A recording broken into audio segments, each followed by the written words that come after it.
Good evening, everyone. We're here for a workshop. I'm going to call this meeting to order, and I will read the public notice. The Board of Commissioners of the City of Mount Juliet would have a work session on February 23rd, 2026 at 5:15 until 6 p.m. at City Hall, which is 2425 North Mount Juliet Road, to discuss the mid-year budget review. There's no objections. Set the agenda as would open the floor up for citizen comments on the mid-year budget review. Then after that, we can hand the floor to Ms. Heyer and let her take it from there. Sound good? All right. With that, I want to open up the floor for citizen comments. If you're here and would like to make a comment on the work session here, I'd like to invite you to come forward to the podium and give your name and address for the record.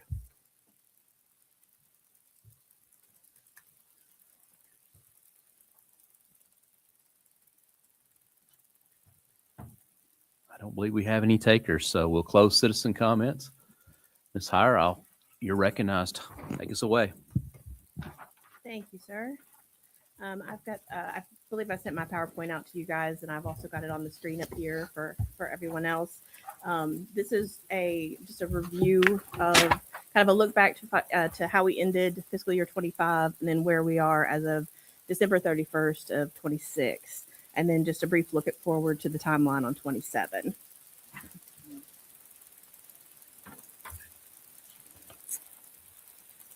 So let's take a look at how we ended 2025. So what you'll see here is just a summary of the governmental funds. I'm not going to touch too much on the wastewater fund. We're right in the middle of a rate study right now, so we're going to be bringing that information to the board later. So I didn't want to just dump it in and dump it again on you guys. So we're going to touch on that later, but this is going to focus mainly on governmental and then mostly on the general fund. So as you can see, the governmental funds are the general fund, state street aid, capital projects, debt service, stormwater, and drug fund. The revenues are at the top. So for general fund, we brought in 46 million. And then underneath that are the department expenditures, debt service expenditure, and then what capital outlay we spent. We had 40 million in department expenditures in the general fund, 10 million in capital outlay.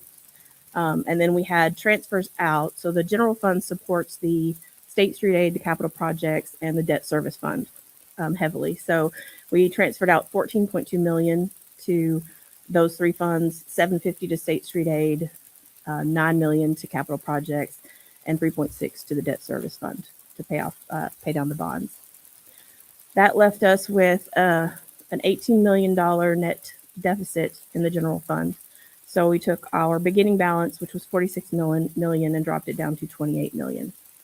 And a chunk of that 18 you can see is the transfers out and also the capital outlay of that. All of the funds had a positive ending balance. The only two that had a net negative change were the general fund and the capital projects fund. And that was because of the building of the PD and some road projects that we did.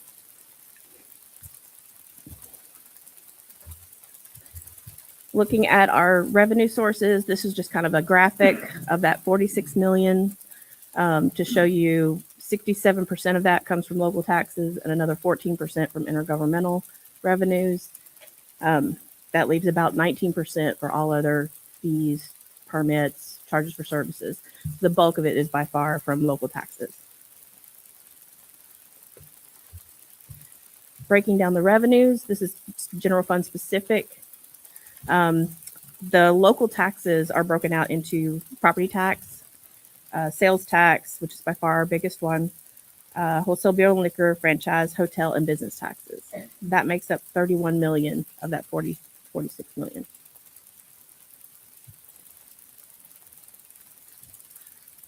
Out to the side, you can see the first column is the budget amounts. The second column is what we actually received, and then the dollar variance, and then the percent variance. So we were slightly off on the local taxes. We were down 1.46%. Overall, at the bottom, we're up 5%. So the other revenues assisted in that.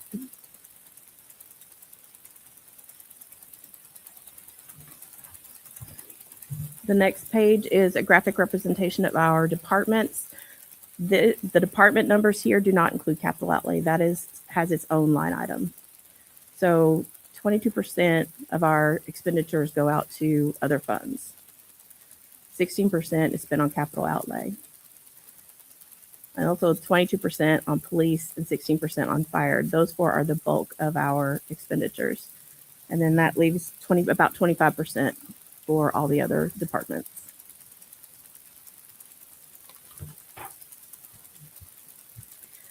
For the department budget versus actual, this gives you the budget for each department and then what they actually spent, and then the dollar variance and then the percent variance. I know some of these dollar variances look high. For example, fire and EMS and public works. Those are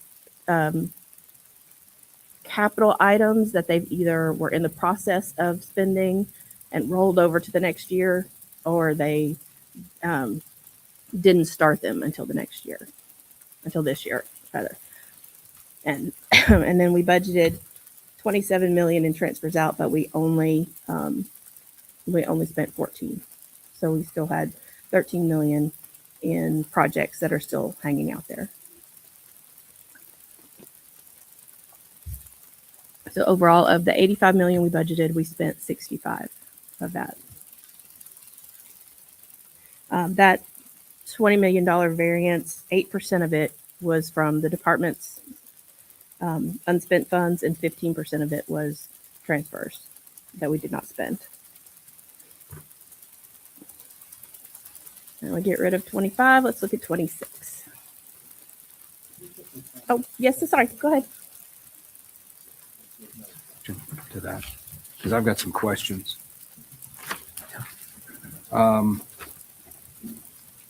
So page 4, you say we got a net change in fund balance of 18,579,000. Yes. Was that the original budgeted amount? Did we anticipate that was going to be 18 million? No, we probably anticipated it being more because we ended up not spending about 20 million of it.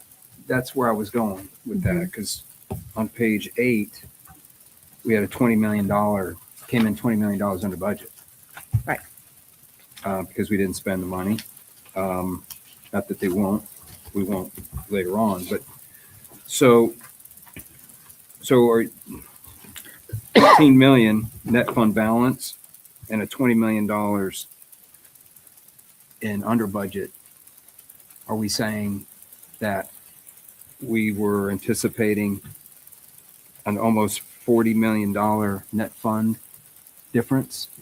We would have, if we had spent everything we budgeted, we probably would have been down to an $8 million fund balance.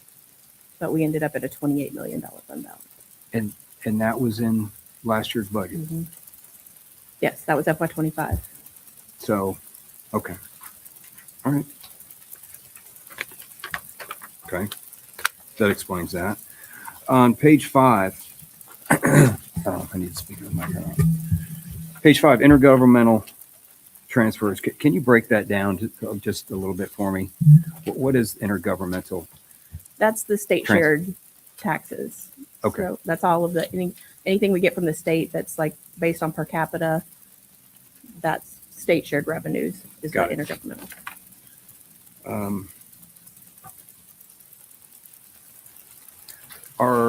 Where are we putting the developer That's contributions and the sales of real estate? That's in. Okay, so charges for services. That's where the road improvement fees go, and then other uses of money is where the sale of property goes. So charge of services. Sorry. We had 2.5 million. Yes. And it looks like most of that was stormwater. Was that? No, stormwater's not included in that. Separate, That's okay. EMS. It's EMS and road improvement mainly. Okay, so the $2.5 million came from where? EMS and road improvements. The road improvement was about 996,000, and then the EMS was the rest of that. So is EMS the the billing Yes. from the insurance companies? Yes. Okay.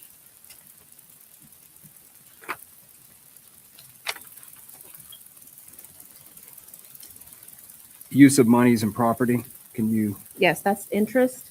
And then that is sale of property.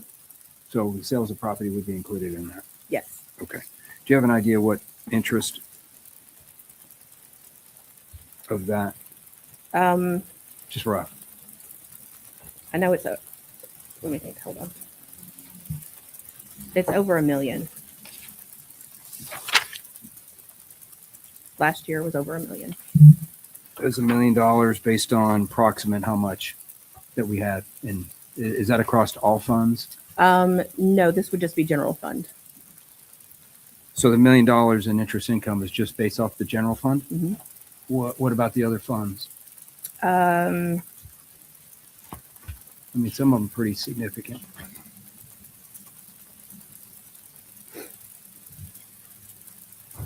so if you look on page 4, under uses of property and money, if you go across there, most of the rest of that would be interest because there's not a lot of sales. I'm sorry, on page 4. What Page 4 at the top, under uses of property and money, uses of property money? Okay. where the general fund's 1.7. If you go straight across, most of the rest of that is interest because there's not a lot of sales of property in that other. There might be some minor surplus property on gov deals sold, but most of that should be interest. Okay. You don't happen to know what the capital projects fund balance is, do you? It's 17 million at the bottom of the page. You can see. 17 million? Yeah, it's 17 There it million. is. Okay. Mhm. Okay. About 7 of that is still what we're holding on Amazon, from Amazon, for that Eastern, or for the East Division. Right. We are maximizing our interest income on that. As best I can. Okay. Are we using the municipal fund? I have, so I don't, because that's one I can tuck away. I tend to get higher interest rates from Wilson Bank and CDs than I do from LGIP. They match LGIP's rate, and when they do that, they extend it out. So rates have been dropping on LGIP, but I have higher interest rates in the CD at Wilson Bank. That's good when the interest rates are going down. Yes. But okay. Well, Yes, I'm keeping an eye on that. Yeah. okay. All right. I'm just checking. And those are laddered, correct? Yes. Okay. Never put all your eggs in one basket. Correct. Okay. That's it. That's all I have. For that. Thank you. So we'll look at where we are now, 2026.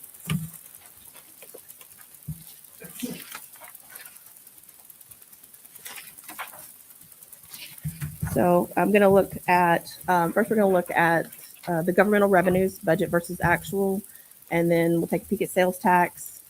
Then we'll look at the department expenditures, budget versus actual, and then I'm going to look at expenditures by category, and then talk about the COLA, touch on the pay study, and then we'll do a summary of the year. So the governmental revenues, budget versus actual. So this is looking at, on the left side of the screen, you'll see the general fund. And then on the right side is the other governmental funds that are just kind of all together. So as far as the general fund goes, we budgeted 24.3 million in sales tax. As of December 31st, we had collected 11.9. That's at 49%. That's actually about where I would anticipate it being, because our 2 biggest months are January and February. So we'll collect more at the second half of the year than we do at the first. Property tax is running right at 50%. We're having a very large month because they're due at the end of the month. So, so if you haven't paid your property tax, probably a good idea to do it this week. Wholesale beer and liquor, 50%. Franchise tax is running a little low. That's one that doesn't, it's not regular. So I'm not concerned about it right now being there because it doesn't come in I don't get half of it in the first year. Half it's kind of staggered. Hotel motel tax is running a little low. We're still down a hotel, so that's a little difficult. Hopefully, we can get that hotel opened back up. Business tax, we don't see the bulk of the business tax revenue until May and June because it's not due until April 15th to the state. So it running at 10% does not bother me. So for local taxes, if you lump them all together, we're running at about 46.27%. The other taxes, intergovernmental, it's about 47%. That one, the legislature passed a law last year that they're going to use the updated census numbers, but that did not go into effect until January 1st. So I expect the second half of the year to be slightly higher than last year. Is that the MTAS numbers instead of calling the special census? Yes. Okay. Fines and fees are running a little low, but it's a lower number. It's a lower revenue side, so not too concerned about that. License and building permits are doing extremely well. All building permits, mechanical, plunk, all across the board, those are doing very, very well. Charges for services, like I said, that includes the EMS and the road improvements. EMS is doing extremely well right now. The road improvement fees, whereas last year we had like 996,000, so far this year we're right about 200,000. So a little off this year. Okay. Uses of money, it's at 45%. Now that we'll record interest when the CDs mature and we get it. So that doesn't reflect actual interest on investments necessarily at December 31st. So I'm not concerned about that right now. Have the hotels closed on the property over off of Golden Bear? Close on that. Is that going to happen this Yes, fiscal year? yes, sir. That was what mine. No, Sam and I discussed that. I don't think it's going to hit until the fall. Okay, I just Yeah. talked to her last week. But we It's did sell, misunderstood. I believe it was Tomlinson property that at the beginning of the year, that was almost $1 million. So that number is in here, but we budgeted 2 for the other property. So That number is in is in the other uses? other uses. Yes.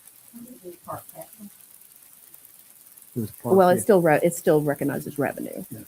Yeah, it might be restricted, but it's still recognized in here as revenue. So overall general fund revenues, we're running right at 49%. If we look at the other governmental funds, State Street Aid gets its revenue from the intergovernmental revenue, but also it's heavily supported by the general fund. But we don't transfer that money until it's needed. So that's why that revenue looks like it's only at 32%. We haven't needed to transfer that money yet, and it is shown on our side as revenue to the State Street Aid Fund. Capital projects and debt service are the exact same. We don't transfer those funds until they're needed. Debt service, we have an interest payment in December, so we've made that payment, and then we have an interest and bond payment in June. So we won't make any more transfers until June before that payment is due. And then drug fund, it's not a regular revenue source, so it doesn't have a regular revenue source. So I'm not concerned about that one. It's a small fund. Looking at the revenues to try to get an idea of, okay, where are we mid-year? So what I did was I looked at what are our regular recurring revenues, and then what ones come in more sporadically. That would be like the business tax one. I'm taking that out of the equation because I don't want to look at how I'm doing if I'm only bringing in 10% right now. So I looked at the regular recurring revenues, and we are sitting at about 51% of those revenues, which puts us about 1.36% ahead. That equates out to $613,000. So right now, based on this, with looking at regular recurring, we're ahead $613,000 in those revenues. Any questions on that? That was a lot.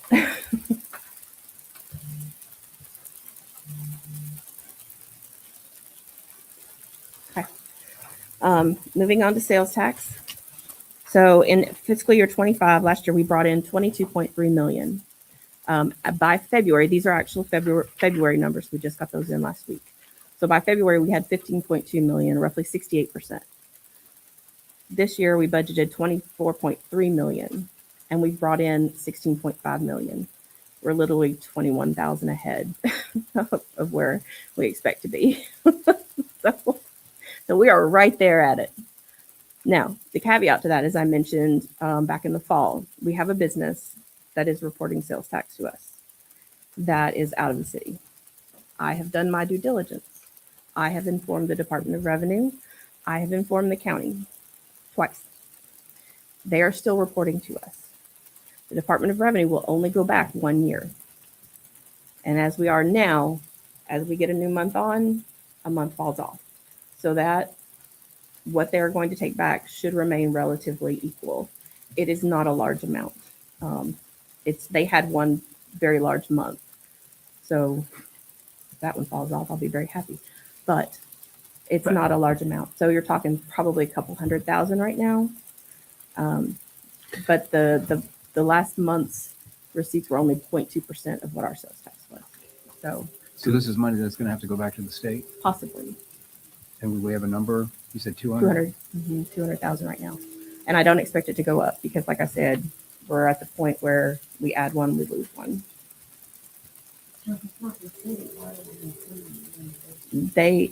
No, I didn't budget for it. They reported it. I didn't find out that it wasn't there until Ms. Hamblin pointed it out. Yeah. She discovered it. This has happened in the past, I think. Yeah. I think the happens Kroger everywhere. up north, we didn't get sales We don't- tax off we don't that pick thing their- forever. Yeah, we don't pick their situs codes. The companies pick their situs codes, and if they accidentally pick the wrong one, then it'll get sent to the wrong one, the wrong place. They do. Yes. Well, can we post annex or pre-annex them or post after? I don't even know who it is, so If they have a business, they I'm don't have a not- business license here, do they? That's a good question. does the business license, does that factor into it at all? Because that's just our transaction between us and them. Mhm. This is the states doing it. Yeah, the sales tax and business license are kind of two different areas.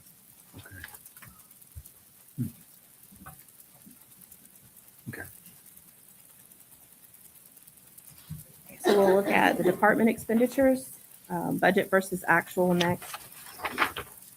The actual totals in this spreadsheet are include encumbrances, or basically, if a department gets a PO for a purchase and it's for something like a car, but they're not going to get the car until January, that's still reserved so that they know when they look at their budgets, I've already reserved that part. I can't spend that. So these numbers include those purchase orders. So they're slightly higher. There's a difference, and Commissioner Mullally called it and questioned me about it. Slightly higher than what's shown on the next page, but that's why. So most of the departments, you can tell they're running in line. Police department is slightly over 50. Public Works is slightly over. That's because they had more capital purchases in the front half of the year. So that's not surprising to me. Most of them are running in line. Grants are higher because all of the grants money is paid except for the library, and that one is paid evenly. So you can see that one is higher. That's why. Does it include payroll? I'm sorry. Yes. Mhm. Okay. Yep.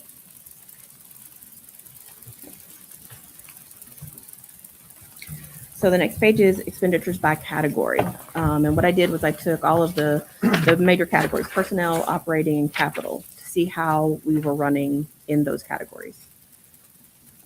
And this is where you'll see the total spent column on the general fund is only 29.2, whereas the page before it was over 30. That's why it's those POs. So this is actual spend. So if you look across the board, personnel and operate capital is tricky because those purchases aren't equal throughout the year. So the percentage off there, I'm not going to really take that into account. I do look at personnel and operating to see how we're doing there. Operating is still also a little tricky because you can have subscriptions or some big payments up front. So you might be higher in one area or you might have them later. So that one's a little tricky to look at. Personnel, those should be pretty equal throughout the year. So right now, look, when I was looking at the potential for a 2% COLA, I looked at, okay, where are we at on personnel costs? And for general fund, it looks like we have an excess of 108,000. In the wastewater fund, we had an excess of 101,000, and the stormwater fund, an excess of 27,000. Those numbers are mainly due to delayed hirings, where we budgeted a full year of a person, and they may not have been hired yet. They may have been hired a few months in. It could also be we had them budgeted at like family insurance and they only took single. So those numbers, that can make a difference there. So right now, it looks like we're running ahead on those expenditures. So then I looked at what the cost of a 2% COLA would be. So that's the last column. So in the general fund, if you gave the employees, all the staff that as of December 31st, a 2% COLA, it would be 243,000. For wastewater, it would be 17,000, and for stormwater, it would be 10,000. Wastewater and stormwater, I'm not asking. I do have a budget amendment on the agenda for tonight. I'm not asking for any adjustment to wastewater and stormwater because they have funds to cover a 2% COLA for those employees that are in those funds. I would like to fund fully the general fund, and only because if we have a situation where like the ice storm, where we're having to pay out a lot of overtime, if we hire an employee at higher than what we have them budgeted at, but because we have the excess funds, we can afford to pay them a little bit higher, we'll do that. So just for those reasons, to err on the side of caution, I'm asking for the full 243 in the general fund for the amendment. That's just from January 1st forward. Just from January, yes, that would Okay. cover January 1st through the end of June.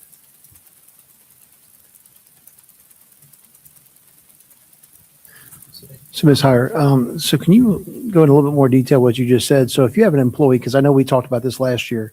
So if we have John Smith that decides that he wants to come work because we got a position that's open and that position's paying $20, but you budget it for 20, but then all of a sudden magically we got more money in the funds. I know last year that it was kind of odd to me why we would offer him 24 an hour when the position was 20. Well, We had it budgeted for 20, but we had more money in the budget to give him 24, even though he didn't, he didn't ask for it. The position was hiring for 20.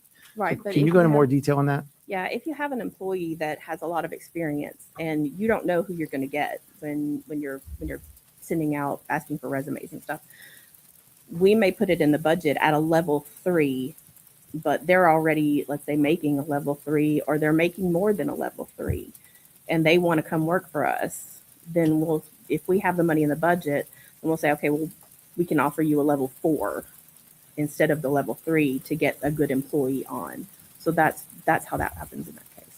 So I guess my question would be if that employee or that person applies for the job, knowing that job pays for $20 an hour, I'm just using that as the example, and they're coming in and they're overqualified, then we would look for them, obviously, to be able to have that option to be able to move up. But it seemed like in our conversation, that was like the normal, which we would just have it in the budget to move up. And I think that was where my frustration was last year, was when we talked about this on just one particular example where, we had in the budget, we just give more money, even though that they were happy with what they were asking for, but they weren't qualified to go up any higher. So, I guess that's where I'm just kind of curious, is just to make sure this is out there, that we don't do these things. Well, Because if somebody's wanting to apply for a job, okay, in the private sector, if I go to, like whatever the website is, and I see that there's a job posting for $20 an hour, but that's not what it says. It's a range. it's a range. Yes. Okay. So that's where I don't think it was clear there. So now that we have a range, so that range, if they are more qualified, they're more of a senior, whatever, then we could still stay in that range. We're not going to go out of that range, though, No. correct? No, that's correct. Okay. They Thank have you to- for They have clarifying to that. stay within the pay scale. Okay. And then also, just one more thing. Can you just because I know that this was talked about last year's budget, and just want to make sure the commission knows this.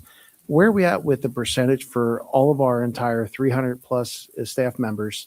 Where are we at with the fully topped out from where we are, the newest employee to the, let's say, the oldest? Because I know that that was a conversation that me and you had last year where everyone was almost topped out of 304 employees or whatever that number was. So I looked at, I can't give you specifics on right now. I looked Sure. ahead to see where we would be going forward to try to kind of estimate what the payroll was how it was going to change. And there were 211 that were going to be topped out This year, next year. next year. Yeah, in the next year's budget. So 211 employees are going to be topped out. Yes. Okay. And then that means that everybody in the city, except for any new hires that we have here, will be, so, They'll be moving through the pay scale. Yeah. Everybody else is sort of moving through the pay scale. so basically, effective next year, all existing employees will be topped out 100%. No. That's what I was trying to ask. Well, No. like, what do you think the percentage No, is? Just ballpark. Out of 300, and out of just over 300, there was 211 that were going to be topped Okay. out Okay. next year. Okay. That helps out. Thank you. Yep. The overtime, just one more question. The overtime, because I don't see that in the PDF that you sent over at 1:00 today. Is that something you can add into just a action item for tomorrow? If you don't mind. I'll send you an email, but I'd Yeah. like to know just the overtime for the departments. Yeah. Mhm. I Thank can you. send Do we anticipate recouping any storm-related overtime charges? that. Possibly. That's actually something that I want to kind of give Matt some time. Some time at the end because Gotcha. I think FEMA just approved us for some debris, so that might be a conversation at the very end. If that's okay. Yeah. Just a brief one. I think we're approved to stack it in two places.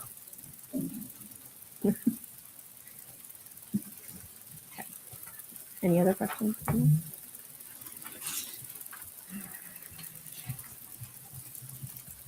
Okay, so where do we go from here?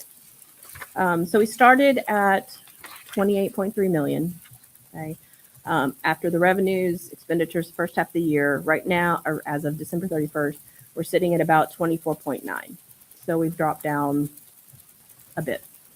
I'm estimating second half of the year about 29 million in revenues, another 25 million in expenditures, 6.6 in transfers.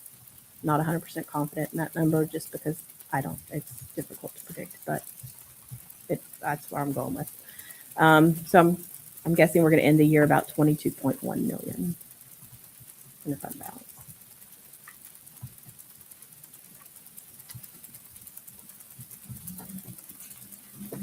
Very good. Do you want, Are any questions about that? I just have one more thing. Last thing is just the budget timeline coming up. This is just to give you an idea of, the schedule for things. It'll start 1st of March. I'll get the budgets out to the departments. They have until April 2nd to get them back to me. I compile them and then get them to Kenny. And Kenny and Michael meet with the departments the week of the 20th.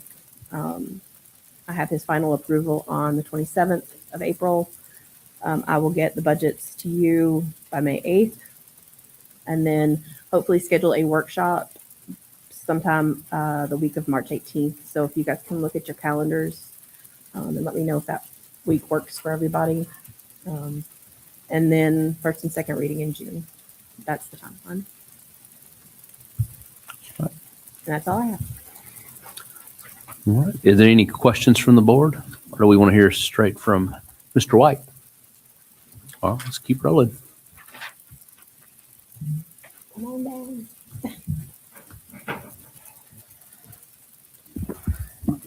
Yes, sir. All right. To answer your question, yes, we plan on getting reimbursed for our overtime hours for the storm.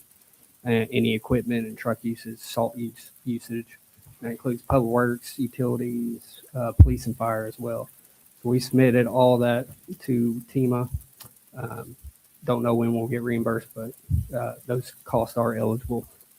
One thing I want to bring up tonight, so that late last week, they declared that debris removal is now eligible for reimbursement. So getting the limbs from the side of the road, take them to our property and dispose of them. That is 75% reimbursable. So we would be responsible for 25%. So we have an on-call contractor for natural disaster cleanup that are on standby. We can call them in whenever we want, and they'll come and bring a ton of trucks and get everything picked up really fast. So they've told us they could get everything up in 6 weeks.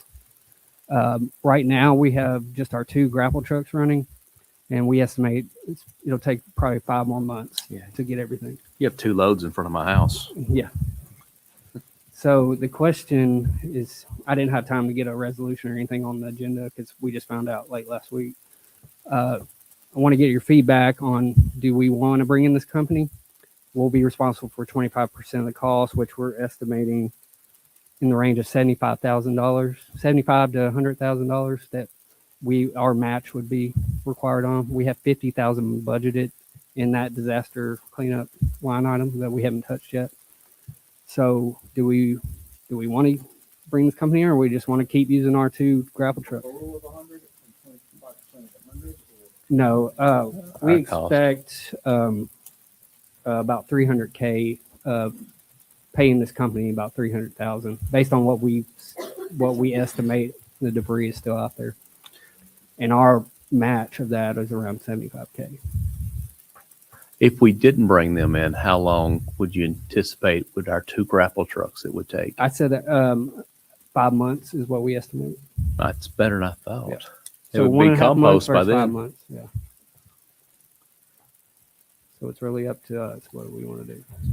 Yeah, they're going to, I mean, these limbs are going to dry out, especially a lot of these evergreens and cedars and stuff. And those aren't picked up by the 4th of July with the fireworks. We won't have to pick them up. What's the guarantee that FEMA is going to pay? I mean, is it already approved It's approved. Okay. And we'll have to do a budget amendment later on to right. You can explain it. Full amount of it, but then we'll set up a receivable at the end of the year for the 75%. And likely we wouldn't get reimbursed until after the next budget year even. So we'll be spending $300,000 this year. Are they just picking it up and dumping it on our property? Yeah, we're taking everything to shredding Clemens it? Road, the property we just mass graded. So they're just picking it up and dumping it.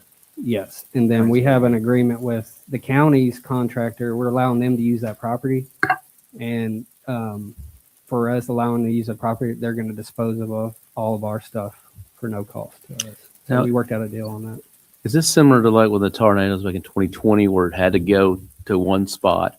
Yep. So somebody could Then you count gotta the grind- sticks yeah. to make sure that we're not ripping Yeah, anybody and off part on of the number of cost, we have sticks. to have a monitoring company too, a separate company there counting all the loads and measuring everything for FEMA. To get reimbursed from FEMA, you have to have this monitoring company. So we have them on. Do they pay call. for 100% of that, or is that That's 75% as well. okay?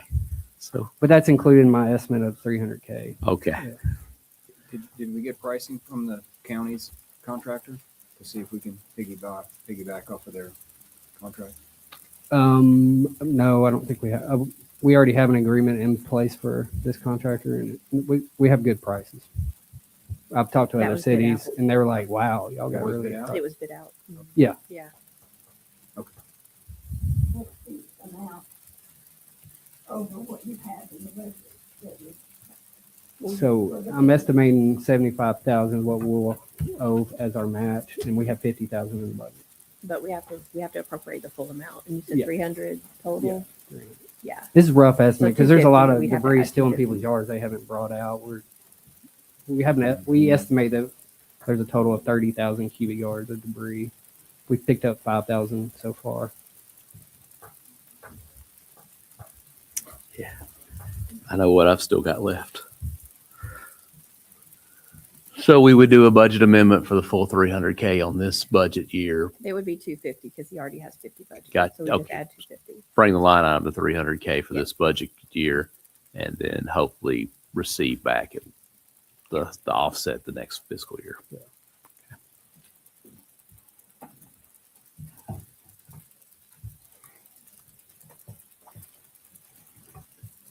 Do you think, what's the best move forward is, should we,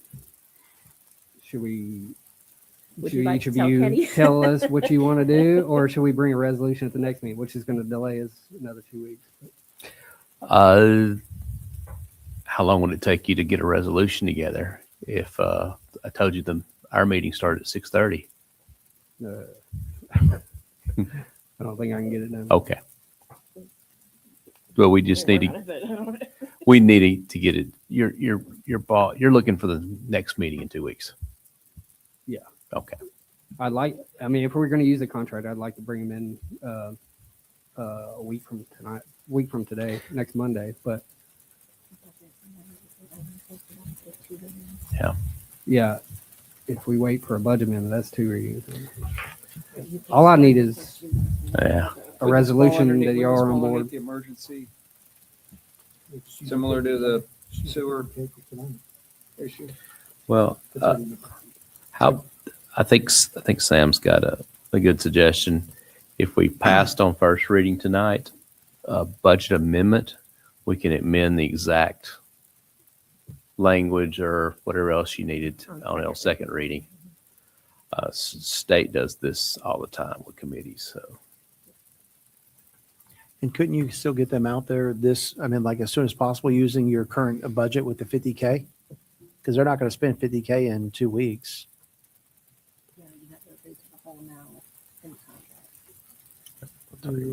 Okay. I don't know. I can try to get in budget amendment real quick to get it Okay. if you want to add it to the agenda. I will bring that up at said agenda. I'm not hearing anybody screaming, no, don't do it. We're still using our trucks, though, right? Are we working with them? Yeah, right now it's just our 2 trucks. We haven't brought the company in. Once we bring the vendor in. Yeah, we're we'll still gonna run keep- ours as well to help. Yeah.